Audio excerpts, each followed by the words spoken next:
We are peering into the absolute starting point of all questioning, all knowing, all reality. Yeah, it's a big one. Through the provocative lens of C SAYLES' work, Protology, the First Principle of Reality. So settle in, because today's journey is all about how we ask questions, why some questions might be not even questions at all, and get this, where we have to just stop explaining and maybe, just listen. So what is this paper stirring up? The core question C SAYLES is asking is, when we ask about reality, about origins, is there a sort of jurisdiction for our questions? In other words, do some questions really belong to certain fields, philosophy, science, theology, and not to others? And what happens when we ignore those boundaries?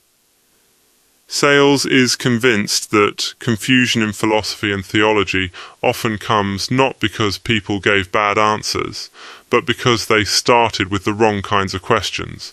Not every question belongs everywhere. You might be thinking, what does jurisdiction even mean outside a courtroom?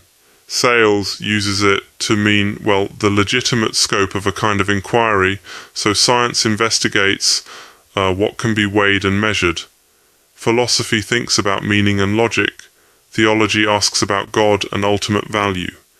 But if, say, science tries to rule on questions that can only be answered by theology or vice versa, then, according to SAYLES, we don't just get confusion, we get incoherence. The first major move in the paper is to set boundaries.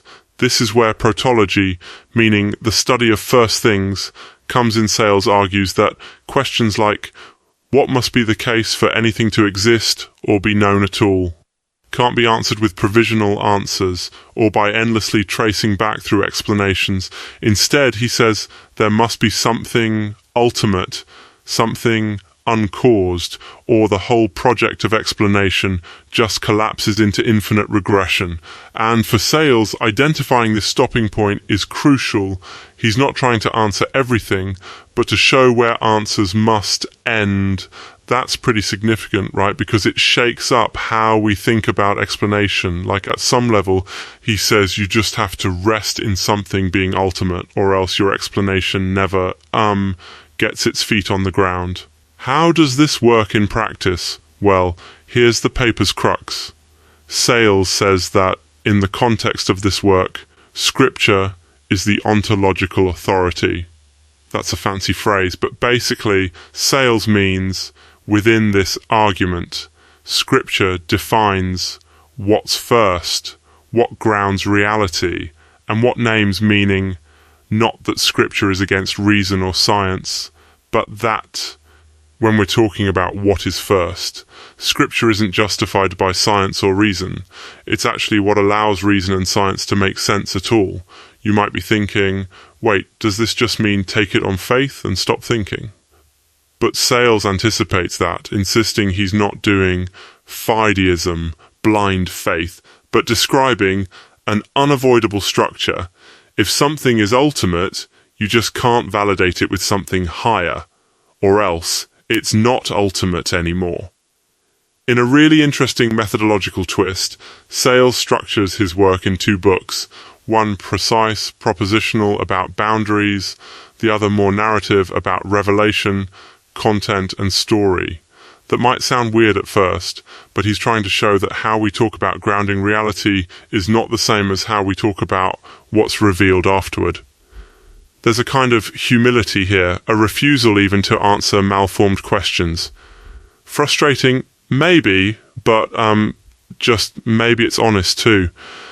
As the work draws to a close, SAYLES argues that sometimes silence is the only correct answer. Not because we're evasive or don't know, but because, once we've named what is truly ultimate, asking what's before that becomes not just unhelpful, but a category error. In those moments, silence is not defeat, but an act of obedience. Or as he puts it, the first book ends in this silence. The second book does not break it by resuming explanation. It moves from silence to listening. Isn't that a thought? Sometimes truth means knowing when to stop chasing answers and just be receptive. So, what does all this mean for you? Well, next time you're tangled up in a debate or feeling stuck seeking the real reason behind the reason behind the reason, pause. Ask yourself if you've crossed a jurisdictional line, or if maybe, just maybe, that silence or wonder is exactly where the inquiry is designed to end.